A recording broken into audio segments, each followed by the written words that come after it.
Bismillahirrahmanirrahim. Assalamualaikum warahmatullahi wabarakatuh.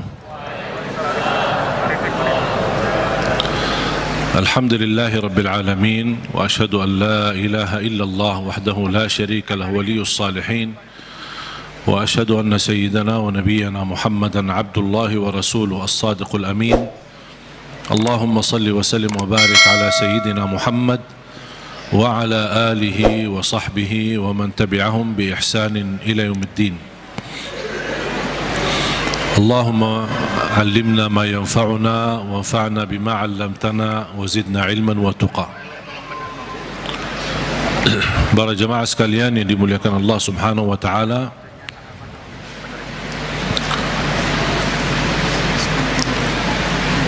begitu luar biasa kemuliaan Al-Quran untuk kita. Kita terpilih menjadi umat Nabi Muhammad sallallahu alaihi wasallam, menjadi ummatul Quran. Quran yang abadi, Quran yang suci, dijamin tidak ada celah di dalamnya, tidak ada kesalahan, tidak ada kebatilan. Bahkan dalam lindungan Allah Subhanahu wa taala, dari bentuk makna, arti, isinya, tulisannya, halam-halamannya, dan semua dilindungi oleh Allah Subhanahu wa taala. Sebagaimana janji Allah, inna nahnu nazzalna dzikra wa inna lahu lahafizun. Kami telah menurunkan Al-Quran dan kamilah yang menjaganya.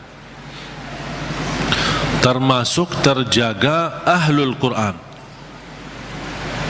Bukan hanya Al-Quran sendiri yang terjaga, tetapi ahlul Quran pun dijaga oleh Allah Subhanahu wa taala.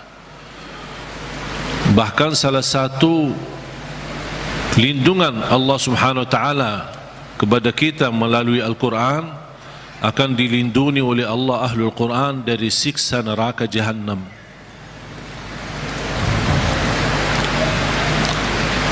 Artinya, kalau ada seorang ahlul Quran tapi masih berlaku dosa maksiat, dan seandainya dihukum oleh Allah untuk masuk neraka sementara, untuk disucikan dan membersihkan dari dosa dan maksiat, neraka pun tidak akan mampu menghanguskan kulitnya dan tidak akan mampu membakar hatinya, karena isinya Al-Quran.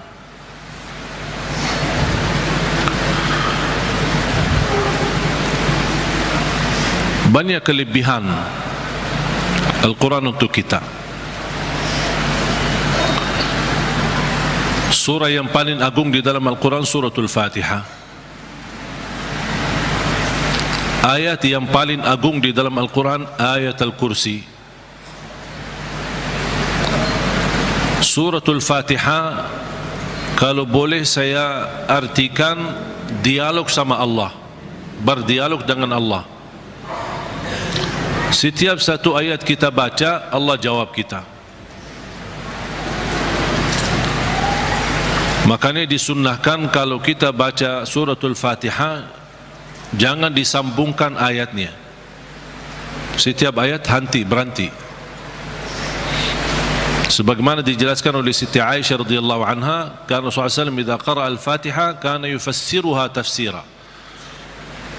Ketika Rasulullah SAW membaca suratul Fatihah, seperti dia mentafsirkan suratul Fatihah, saking pelan-pelan dan bertahap-tahap membaca ayat-ayatnya suratul Fatihah, menunjukkan beradab sama Allah Subhanahu wa taala, kehormatan, karena dia sedang berdialog dengan Allah melalui bacaan suratul Fatihah.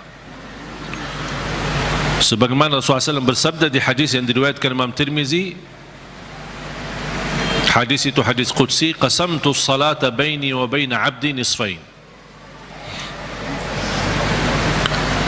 Aku telah membagikan salat antaraku dan hambaku, kata Allah, menjadi dua bagian. Dan yang dimaksud kata as-salat di hadis ini adalah suratul Fatihah. Ternyata suratul Fatihah memiliki banyak nama. Disebutkan nama di antara lain Al-Fatihah, Ummul Kitab, Ummul Quran, As-Salah, Asy-Syafiyah, Ar-Raqiyah, Al-Waqiyah, menyembuh segala penyakit, melindungi dari segala bahaya, gangguan, godaan, bahkan bisa menjadi ruqyah. Orang yang tidak fahami ruqyah dan sulit mencari orang yang meruqyahi, lebih baik kita ruqyah diri sendiri. Sering orang bertanya, saya tidak faham ayat-ayat ruqyah, cukup dengan suratul Fatihah.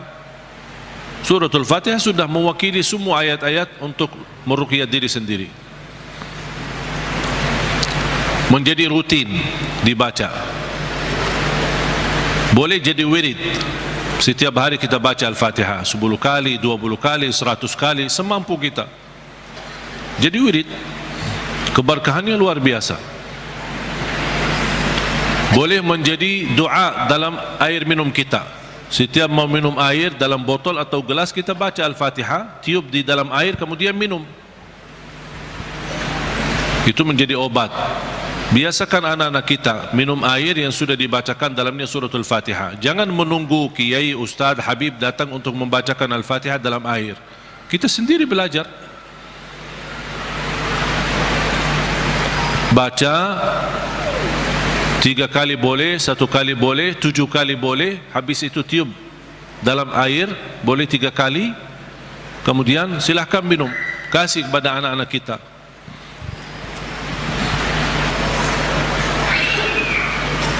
Al-Fatihah sebagai obat menyembuhkan penyakit kita. Ada yang merasa gesak di hati, merasa stres kepalanya, boleh taruh tangan yang kanan di atas kepala dan baca Al-Fatihah.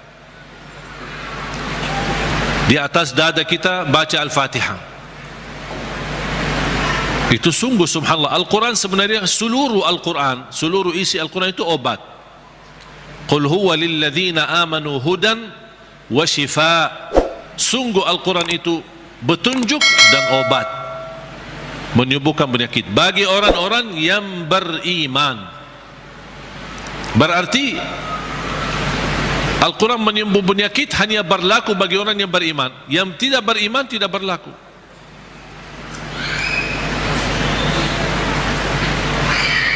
Dan banyak hadis yang menunjukkan Al-Fatihah itu sebagai ruqyah. Sebagaimana hadis Abu Musa Al-Asy'ari radhiyallahu an ketika mengobati seorang kepala kampung yang sambat sakit, kemudian dibacakan Al-Fatihah.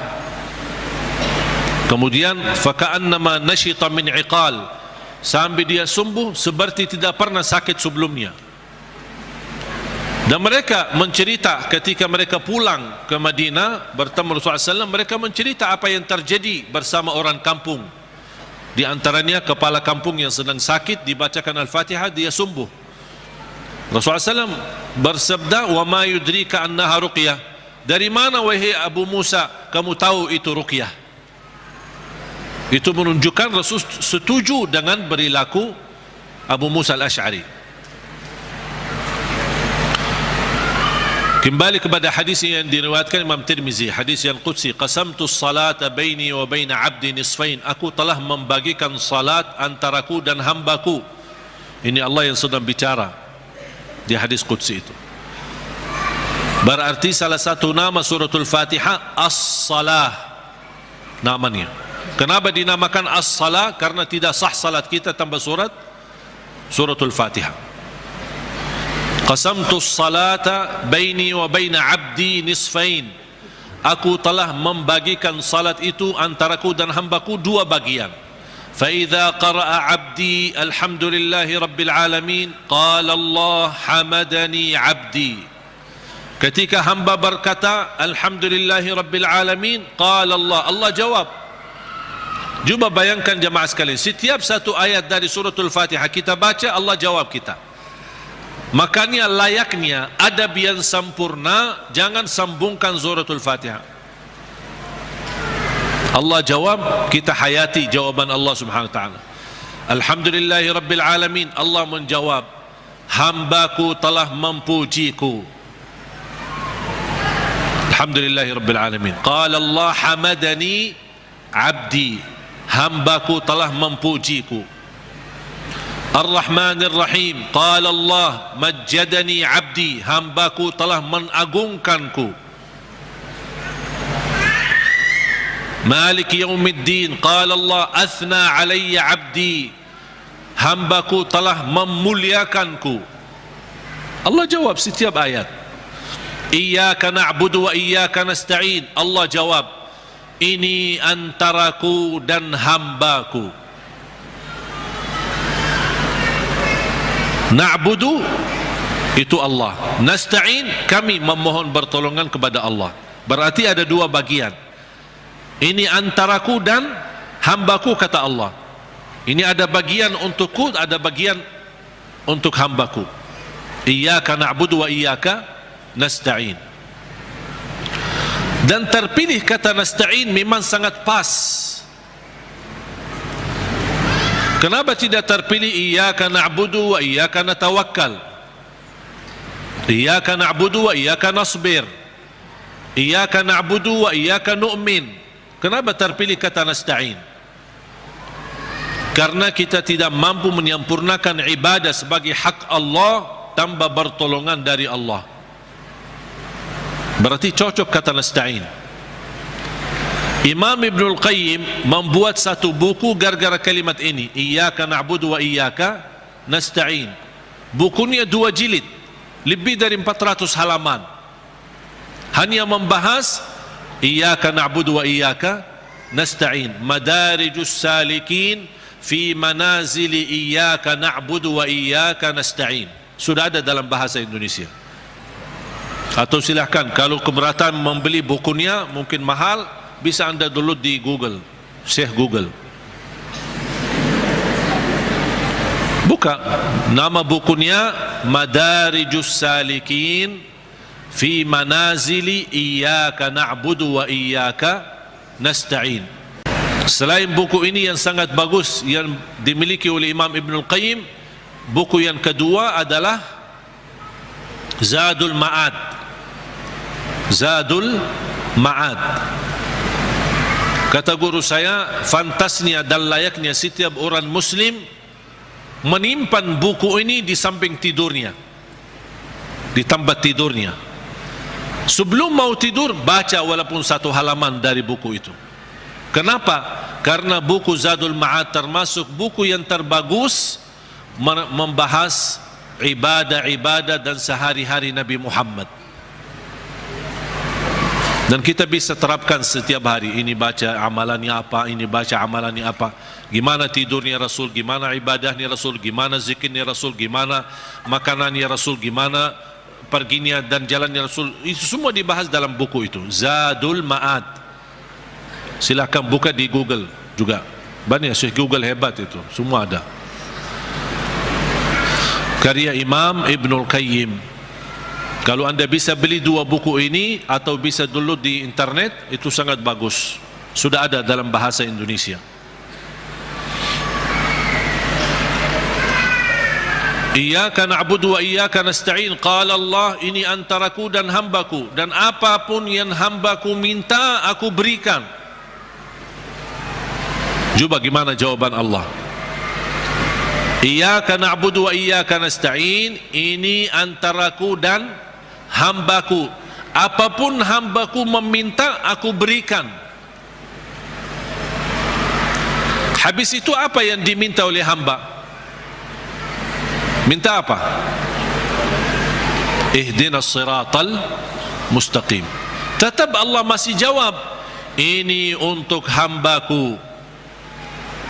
Ihdinas siratal mustaqim, siratal ladzina an'amta alaihim. Allah jawab, ini untuk hambaku.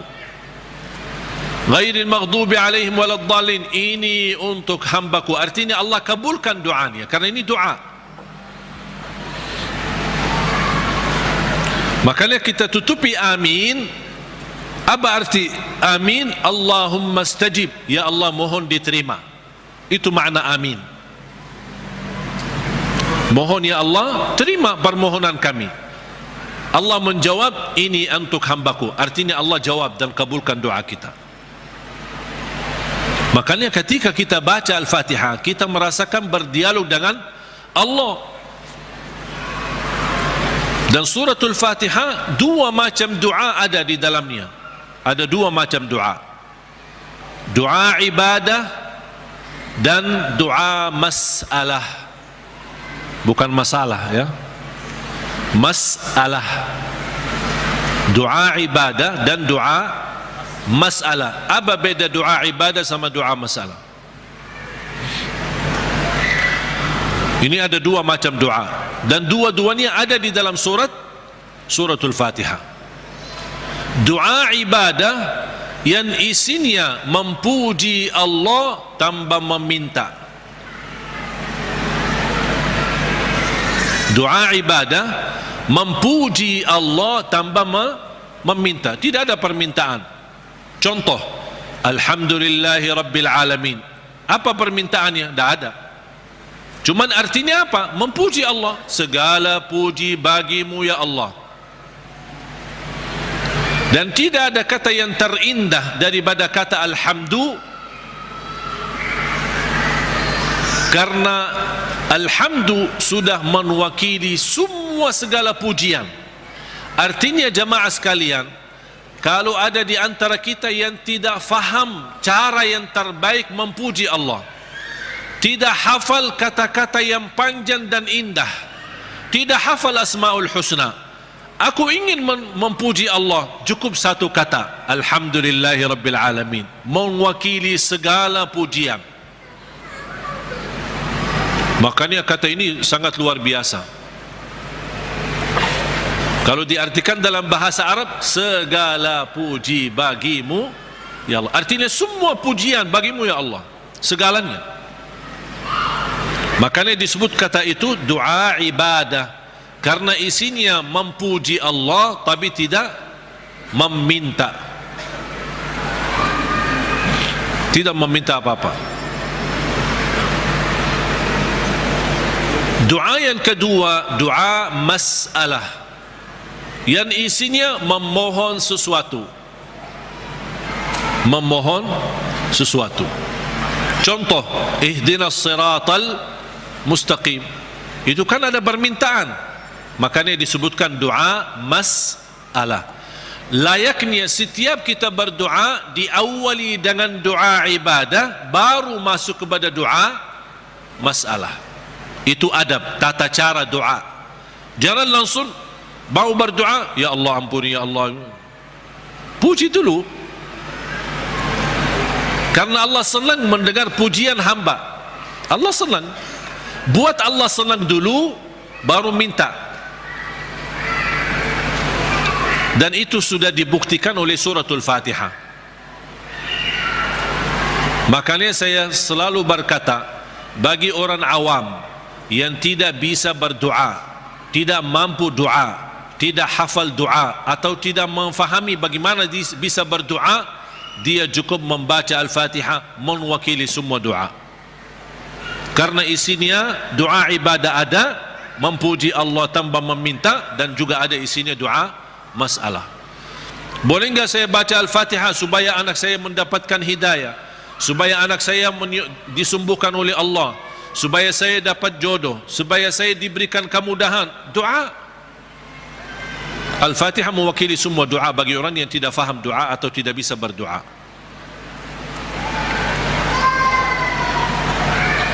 Jadi diawali doa kita dengan ibadah atau doa ibadah yang isinya memuji tanpa meminta, baru masuk ke tahap yang kedua, doa masalah, memohon kepada Allah Subhanahu wa taala. Dan juga tolong jamaah sekalian perhatikan, habis dibacakan Al-Fatihah sampai iyyaka na'budu wa iyyaka nasta'in, belum meminta apa-apa. Kita memuji Allah, mengagungkan Allah, memuliakan Allah, kemudian kita mengaku sebagai hamba Allah dengan kita ikrarkan iyyaka na'budu, itu hakmu ya Allah, dan kami memohon pertolongan. Dan pertama permohonan pertolongan kepada Allah, dan yang terbaik pertolongan yang kita mohonkan kepada Allah adalah minta hidayah kepada jalan yang lurus. Jemaah sekalian, ayat Al-Fatihah disusun itu betul-betul rapi, tidak sembarangan kata-kata yang terpilih, termasuk meminta hidayah. Kalau kita dapat hidayah, segala urusan kita beres. Karena kata ihdinas siratal mustaqim bukan berarti kita memohon hidayah kepada jalan yang lurus dalam hal agama, itu tidak, bukan hanya itu saja. Tapi ihdinas siratal mustaqim dalam mengurusi rumah tangga, ihdinas siratal mustaqim dalam mendidik anak, ihdinas siratal mustaqim dalam mencari nafkah dan rezeki, ihdinas siratal mustaqim dalam kehidupan kami sehari-hari, ihdinas siratal mustaqim dalam beribadah, ihdinas siratal mustaqim dalam ikhlas, ihdinas siratal mustaqim dalam sabar, ihdinas siratal mustaqim dalam syukur. Semua hal-hal yang kita butuhkan, dunia maupun akhirat, ibadah maupun tidak ibadah, beramal apapun, kita memohon petunjuk hidayah kepada jalan yang lurus. Artinya kita memohon melalui ayat ini, kita berharap segala aktivitas kita bisa mendapatkan yang terbaik di jalan Allah.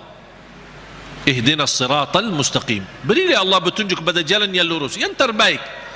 Yang terbaik ikhlas, yang terbaik rumah tangga, yang terbaik mendidik anak, yang terbaik dalam menjaga diri, yang terbaik melindungi diri, yang terbaik mencari nafkah dan rezeki, yang terbaik mencari kerjaan yang baik, yang terbaik dalam beribadah, yang terbaik dalam tahajud, yang terbaik dalam majlis ilmu, yang terbaik dalam menghafal Al-Quran. Semua kita berharap melalui ihdinas siratal mustaqim sudah termasuk segala yang kita inginkan, dan kita hanya meminta bukan sesuatu yang baik tapi yang terbaik. Ihdinas siratal mustaqim. Contohnya seperti apa? Siratal ladzina an'amta alaihim. Ya Allah, kami memohon petunjuk kepada jalan yang lurus sebagaimana ada hamba-hambamu yang telah mendapatkan karunia nikmat-nikmatmu. Siratal ladzina an'amta alaihim. Ya Allah, kami ingin dapat seperti mereka. Seperti Sayyidina Abu Bakar, seperti Sayyidina Umar, seperti Sayyidina Utsman, seperti Sayyidina Ali, seperti Siti Khadijah, seperti Siti Aisyah. Kita ingin seperti mereka, siratal ladzina an'amta alaihim. Janganlah ya Allah seperti orang-orang yang dimurkai oleh Allah atau orang yang tersesat. Ghairil maghdubi alaihim waladdallin. Ya Allah, jauhkan, lindungilah kami dari situ, dari hal-hal yang mendapatkan kemurkaan-Mu. Kami tidak mau. Kami mau sebagaimana hamba-Mu yang telah menerima karunia nikmat-nikmat, siratal ladzina an'amta alaihim. Itu yang kami mau ya Allah. Tapi jangan di jalan orang-orang yang dimurkai Allah dan orang-orang yang tersesat. Apa beda al-maghdubi alaihim waladdallin? Bedanya apa? Orang yang dimurkai Allah sama orang yang tersesat. Orang yang dimurkai Allah yang memiliki kemampuan ilmu tapi tidak menggunakan ilmu untuk mendekatkan diri kepada Allah, sombong. Mereka berilmu tapi sayang sekali ilmu yang mereka dapatkan hanya ingin menunjukkan kelebihan diri, menunjukkan dirinya sebagai orang yang hebat, bukan untuk digunakan untuk mendekatkan diri kepada Allah. Dan ketua umum majlis al-maghdubi alaihim orang Yahudi. Ketua umum majlisnya orang Yahudi. Yahudi adalah kelompok atau golongan yang berilmu, tapi mereka mendapatkan kemurkaan Allah karena mereka tidak pernah menggunakan ilmu tersebut. Justru kecerdasan mereka dengan kehebatan ilmu mereka, mereka menggunakan untuk susahkan umat. Paling hebat ilmu ekonomi Yahudi, paling hebat ilmu media Yahudi. Makanya sekarang mereka seluruh media itu dimiliki oleh Yahudi. Ekonomi dunia dikuasai oleh Yahudi. Karena mereka punya ilmu, tapi mereka kenapa kuasai? Bukan untuk digunakan untuk kemudahan bagi manusia, tapi justru mereka menggunakan untuk kemanfaatan buat mereka sendiri. Makanya Allah murka terhadap mereka. Waladhdallin, orang-orang yang tersesat, yang suka mengamalkan amalan-amalan tapi tidak ada ilmunya. Kenapa kamu lakukan? Tidak tahu. Saya cuma suka itu, tapi tidak ada ilmunya. Contohnya, ketua umum majlis Waladhdallin adalah Nasrani. Nasrani ahli ibadah, beda sama orang Yahudi. Kalau Yahudi ahli ilmu, kalau Nasrani ahli ibadah. Bahkan mereka menggunakan rahbaniyah, memaksakan diri beribadah sepanjang hari. Sampai ada yang mendiamkan diri di sebuah tempat yang tidak bisa ditinggalkan, tidak mau nikah, tidak mau makan daging, tidak mau makan ini segala. Ini semua dilakukan oleh mereka. Itu yang tidak ada dasarnya, berlebih-lebihan. Islam melarang kita berlebih-lebihan beribadah. Sebagaimana ada 3 orang ketika datang ke Madinah mendengar betapa ibadah Rasulullah SAW, sambil salat tahajud, sambil bangka kakinya. Kita pernah enggak bangka kaki kita? Pernah, ketika begal, capek urus dunia, bukan karena tahajud. Bagaimana SAW puasanya, gimana SAW tahajudnya, gimana SAW ibadahnya. Ada 3 orang mendengar berita-berita, sambil mereka merasa, aduh, kalau Nabi Muhammad begitu luar biasa ibadah ini, gimana kita? Sambil ada di antara mereka yang berkata, kalau memang begitu ibadah Rasulullah SAW, saya akan berpuasa, tidak akan buka. Artinya mau berpuasa setiap hari, sepanjang hayatnya, sepanjang hidupnya. Bukan tidak makan sama sekali, tetap makan, tapi maksudnya setiap hari mau puasa sampai mati. Yang satu lagi kata orang, saya akan tahajud, tidak akan tidur. Yang ketiga berkata, saya tidak akan nikah.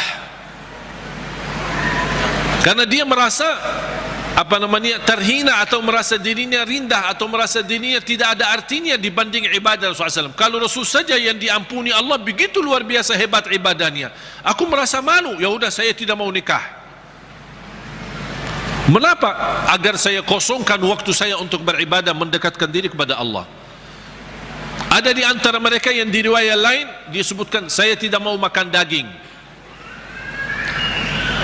Berita ini, bercakapan mereka ini, berbicaraan mereka ini sampai ke telinga Rasul. Rasul naik mimbar. Ma balu aqwamin, menapa ada kaum atau berkataan seperti ini? Inni la atqakum lillah wa akhsyakum lah. Aku yang paling takwa kepada Allah dan paling takut kepada Allah. Aku tahajud dan tidur, aku puasa dan buka puasa, aku makan daging atau juga nikah. Rasul menceritakan ini semua tidak akan menghalangi kita kalau kita mau bersungguh-sungguh beribadah. Itu yang disebutkan kata rahbaniyah yang sering dilakukan oleh Nasrani. Makanya kita memohon petunjuk pada jalan yang lurus, tapi jangan sampai kepada jalan yang dimurkai Allah atau jalan yang tersesat.